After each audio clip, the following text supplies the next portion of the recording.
ole clear tu te in zawa in chi bai vek ole tun trum video hi chuan Manipur lampang boina chungchang kan thlir howin kan ngai thla ho dawn ani a hmun nge ya om phone call record te pawh he video ah hian kan ngai thla dawn ani engwangin nge Manipur tuna boina hi alo om ti kha hmasai han soi dawn taila a chan ber ni alang chu tlang mi te chen na a hun rei takata ton lo chen na thin hmun kha sarkar lamina reserve forest protected area a rin luan tuma hei hi zon hna thlak te la tlang mi dang te hian an du lo hle a sarkar lam hian Imphal khopui chuka tribal colony area a Christian biakin chu reserve forest area ni e ti in thiat turin thu chu an siama chu hetilaya cheng te hian rilru na khop maya chu wang chon pathian hne la he thil hi an biakin pathian biakin hi thria ani lo nan an ngen ngat maya an hun tiam Sunday ni alo thlen chuan zandar thum vela sipai te le police te thok chuakin biakin hi nan ron thiat tarum rum mai ni awm ani a mipui thin rim chun ron pung khawm ve ngal ta thuaya boina chu a chuak chhun zawm chu ni ngal deuh mai boka chu wangin police lam te chuan in tear gas nen mipui te chun han not dar ta ani hemi zan hianin liam emaw boina lian tham har san na lian tham chu a thleng lo na in hemi hi an boi bul tan na ber chu alo ni ta re hetianga sarkar lamina tribal te chen na thin tlang mi te chen na hum hal tura ta na an han puang hi an du lo hle ani chu wang chuan heng hi ron chuak kha ni a tin hetia reserve forest area a an puan chuan hetilai hmunah hianin tlang mi te tribal kan ti te hi an khosa thei do rei an khosa thei dawn lo ti kha a chiang renga chu wang chuan tlang mi te hian an du lo em ani thi tha nen helai hmun hi chutianga thlen lo na tan chuan an beita ni in alanga tin chu mai ala ni lawa an boina dang le pakhat ni alang chu meitei lampang hianin tribal ni na kha an ngiat ve a chu bi an du lo na entir nan chuan all tribal student union Manipur achum te hian kong an zo a hei hi thlopa hlo khop maya district som pakhat lai atang kong zo tur hian mipui an pung khawm ani hetia kong an zo lai hianin Churachandpur district a leisang khua anglo kuki centenary gate chu tu ti hriat lo ten an hala he khua hi Churachandpur le Bisnupur district in rinabul omani boruak kha so chang chho ngala tun boruak te kan ton chho na hi ani ngal tila I kan soi sual tam om lo ve meitei ho hianin zo hna thlak te hi an bitum chat chat ni in social media thu thang tam zo khi chuan an soya chu wang chuanin naga te ro hi chu khoi meu lo ani ti kha I hriat ani bawk ani tin Christian te biakin an ti chhia meitei te hianin Christian te biakin hi an ti chhena sa em maya biakin hi som pariat vel an halin an ti chhetwa tin tlang mi te chen na khua hi som hnih vel an hal to ani tuna phone record kan han ngai thlak tur na kina kan han ngai thlak tur a pawh hianin an khua an tlan chiat san thu le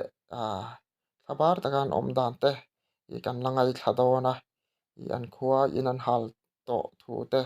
chu wang chuan nu nau poisoi lo te an lai nat om em ani hetia civil le civil in beina hianin ral thuam keng ral thuam an nei thahlom em mai an tia mei tei lampang hian silai hi puak a chawl meu lova puak thuai renga silai puak atang pawh silai tha tak tak ri ani sipai tena an ken thin ang hi ari a chuan ani an tia tin tun din hmunah hianin zo hna thlak hi tlang mi te hi mi som li chuang in hliam an tuar to a mi pali in nun na an chan to bawk ani in social media hrang hrangah chuanin tih lan ani a tin zo hna thlak te pawh hianin nasa takin an bei let ve bawk a an hmanraw nei ang te lungtum te le sairo kher te hmolh te kengin nei thei patawpin kut tum nen an ram hetianga protected area forest forest reserve area om mai tur du lo en tir nan an ma ni chen na mun chanin thei patop an chua mei tei lampang te po hian thei patop chuin hetilai mun hi an bei boka an ni hi an soi dan hmangin social media sang sang atanga kan hmu danin an ni hi chuanin sipai chakna nen police chakna nen an bei ni om taka ni a silai man ro pon nei tha khop mai ti te kan han hrele zela arab thlakin a poi tak zeta hei hi chin fel dan hi om wat selati hi du thu sama ni wa in ninga thali sang ni le som ni pathum khan central armed force te po manipur lama hianin an thlok luta boina te po hi an ti zia om deuh thei tura ingai phot to teang ole tuna chuan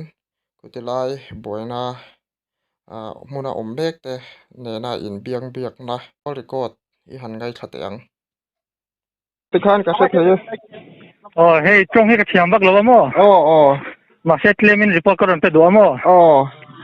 to na hey border kan ti kan sen kan last guard kang wai khwa hi mo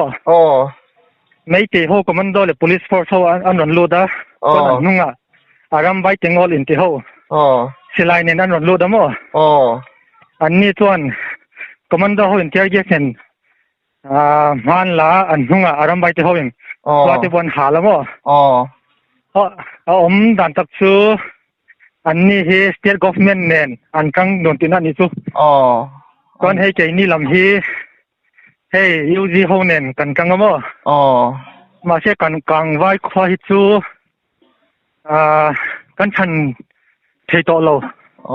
ni jo tam zo khi an hal vek to inten hal du de vek to ti na ni mo ngo he kang vai hi last tin ani mo an ni chu manipur police le manipur commando nen an kanga ke ni lam chu he mi pui ne single barrel tenen kan kanga so ma don be har lutuk ani jo pan poi thit ve hey he a thei chuan hey Mizoram government apo hey Ronald Thokulamo a thei ram chuan hey Mizoram atanga force ron lu thei se hey kan do to ni chu mi pui ho ya te police te an ron kal chuan kan lom ngodang an he hi the starting of greater Mizoram ani chu se sayam ka se thei ke ni zone na thak ve kan nia an ni chu mai te ho hi voi na po airport ma mo ke ni zone na thak ho mi pathum than tu nei lowen anoma ton konga an khat ve kan ni chu ni chu na hian mo mi engza tu velin nge nun na plan tong le ni min zan kheng chu ka sia mi pali jo ka confirm sia mo pali ka confirm sia ma sia bak chu ka confirm thelo voin zana kan damani tuan ka se thea ka se le theanga mo chuan na ke ni po he khwa lampani kan kalme ka ma se ma slai po kan nei lo han ai na tom se chẳng lâu trong sai pui nạ tới gần lâu từ dễ đón châu này phốt bây giờ Manipur atanga inon autte kan cha na on ni ani to hi le tu ko ron report do te ni to le